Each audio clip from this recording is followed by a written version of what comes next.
Aziz do'stlar, mana Navoiy viloyati Narpay tumaniga kirdik. Tuman ham ko'p ekan, baytib hamma yerini bitta aytib ketyapmiz.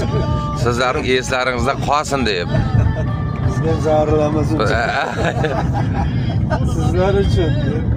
Xudo xolasa Sherqo'z do'stimning uyida yana bir 2 soatlardan keyin bo'lamiz.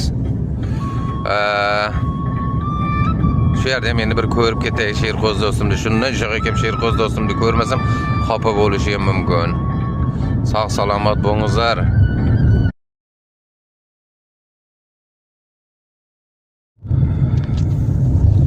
Aziz do'stlar, mana G'ijduvon shahridan chiqib, Xudo xolasa Navoiyga qarab yo'l oldik.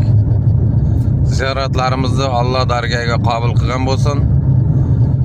Mana yana Navoiy shahrini tomosha qilib, bugun kechgacha Katta-Cheres, Kattaqo'rg'on, Samarqand shahriga kirib boramiz. Xudo xolasa o'z Samarqandda o'ylab ko'rib, bu yoqda sayohatimizni qaysi tomon qarab davom ettirishimizni sizlarga ko'rsatib boramiz. E'tiborlaringiz uchun rahmat. Bizni kuzatishda davom eting. Mana do'stlar, Ismoil Somoniy maqbarasining oldidagi mana shu ichkarida otalari Ismoil Somoniyning o'zi va o'g'illari Nasr 2 dafn qilingan joy. Mana o. Hem terasım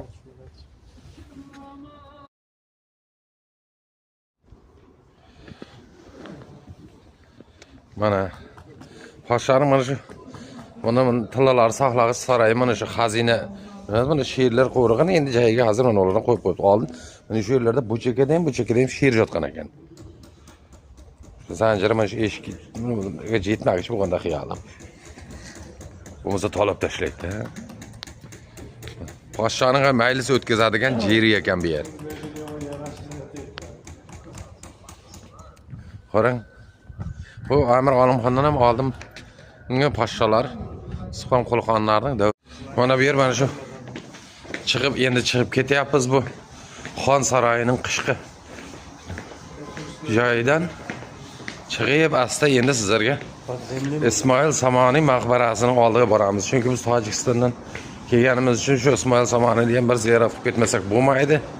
Undan keyin sizlarga 7 pirlarni birma-bir ko'rsatib o'tamiz. Salomat bo'lasizlar. Kasal.